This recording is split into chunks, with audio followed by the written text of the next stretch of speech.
I just love Julius Malema, honestly. One of the few South Africans who can speak eloquently against xenophobia without compromising. So I love this politician so much because in this video we are going to analyze what he talked about in relations to what is happening in South Africa. Xenophobia. Okay? Africans turning against their fellow Africans. Let's have a look at this video. Then we can come back and analyze the video further. But honestly, I like this kind of mentality.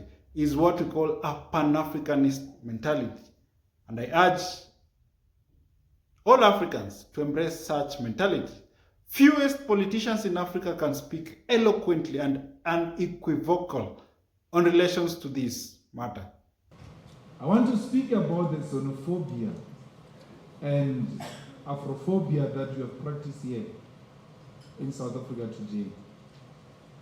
And I want to challenge you. You say Zimbabweans take your job, Nigerians take your jobs, and you march and close shops and beat up people. Tell us, after doing that, how many jobs have you created? By beating up these Nigerians, by beating up these Ghanaians, by beating up these Zimbabweans, loading them. If you load them, I have not seen anyone being loaded. No one. And you say they take jobs from you. You have beat them up, you have taken them out of the country. How many jobs have you created after that? Because the battle should be about jobs. You beat people because they took your jobs. They ran away. You close a shop that hires 5 people and say they take our jobs. After closing that jobs, how many jobs have you created? Unskilled men with no skill, none whatsoever. Say somebody took their job. The only skill they know is to drink inteles, impesu, and all of that nonsense, and want to pretend like they are revolutionary as it were. I don't want your vote if you behave like that. Take them away. If the MK wants it, give it to them. I don't want the votes that says to me, I must hate Africans for you to vote for me. I'll never do that. That I must go take an African child out of school, proud elderly person, pushing a child, an African child that looks like you. I must go to a school and push a child that looks like Opano. My child, I said, get out of school. The same way apartheid did, and push Lindiwe Zulu out of school, Lindiwe Zulu out of school, and saying, you are not worth of education. I must repeat that. I must do that. I will never do that. You can take your votes. Let me die with my conscience very clear. I will never refuse a pregnant woman of African descent to give birth in the clinics of South Africa. Never will I do that. I did not join politics because I wanted to be anything. I joined politics because I saw it as a necessity to unite and fight the apartheid system and deliver the economic freedom to our people. I don't want anything from anyone. Whether you jail me for 5 years, for 7, I don't care. The reason why I'm appealing you, the reason why I'm challenging, it's not for me. It's for my wife and my kids. That is perfect. Perfectly done. Perfectly executed. So Malema basically is talking on the fact that, look, we are all Africans. Okay? So why are you even chasing an African out of South African? And mind you, we are not talking about Africans in South Africa who are illegally in South Africa. No, we are talking about Africans who are legally residing in South Africa. Okay? Some of these Africans are actually, most of them, they are actual employers employing other South Africans within the South Africa economy. So that is why Julius Malema is talking about it passionately. Like we don't have to do this. We are betraying the dreams of our forefathers.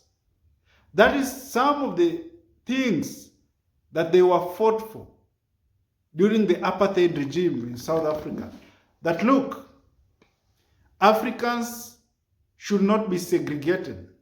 We are all Africans. Of course, we are all Africans. So Africans should not be segregated. As long as you are legally in South Africa, then you are good to go. You stay by the rules of South Africa, obey the rules, obey the constitutions of South Africa. Then if you do that, then there is no need of you being chased away from South Africa. Let me take you back a bit. If you ever read about the Lagos Plan of Action, I think it was way back in the 80s, whereby Africans, the founding fathers of Africa, they were talking about opening borders within Africa and removing tariffs and non-tariff barriers so as to improve our trade. Even though it never succeeded, but at least we are moving forward, we as Africans. Some of the African leaders, they are trying to embrace the ideas of the forefathers. Take a good example of Traore. Okay? Traore is embracing the ideas of forefathers. He's telling the diasporas, come back to Burkina Faso and invest in Burkina Faso.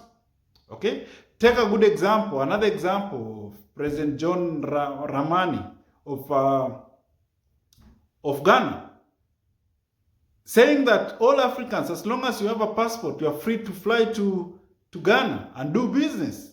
Even Kenya, the president of Kenya, President Ruto, also said the same, that as long as you are an African with an African passport, you are free to fly to Kenya to do business. Okay?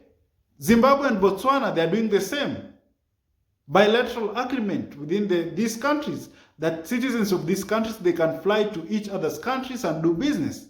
And we catapult the economy of this continent to another level. That is the essence and the aim of Pan-Africanism. Malema is talking about it passionately, eloquently, unequivocally, talking about Pan-Africanism. He does not see any sense when an African is chased out of an African country only because he is not a citizen of that country. That is not the idea of Pan-Africanism. So I urge all Africans, both of goodwill, Africans in Africa, and African extended.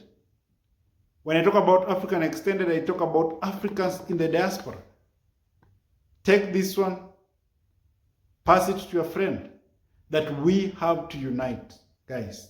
We have to unite to fight the common enemy. If we are divided, we cannot win this war. Unity is strength. We have to talk about the same language.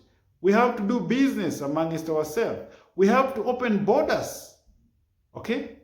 And I don't know, we have this idea that when we open borders, other countrymen will flock. Mostly, they normally use this example, by the way, that Africans will flock to South Africa. I don't think that is the case. And the main reason why Africans, they are going to South Africa, it's simple. It's because their economies are at least doing good as compared to other African countries. That's why most traders, most business people, they are running to South Africa. So if we open borders, it does not mean all of Africans will go to South Africa. No. It basically means someone who has business in South Africa, he can fly to South Africa, do his or her business, and go back to his country. It is as simple as that. So we have to unite, open borders, remove tariffs and non-tariff barriers for us to see our potential, we as Africans. Okay? So guys, the message is clear that we have to unite. We are all Africans. We are all Africans. It does not matter where you are. It does not matter the country of your origin. We are all Africans. It is as simple as that. Someone jokingly said this. If you travel around the world, no one cares about your nationality. No one cares if you are a South African, if you are a Kenyan, if you are a Zimbabwean, if you are a Senegalese. No one cares about that. In their eyes, we are all Africans.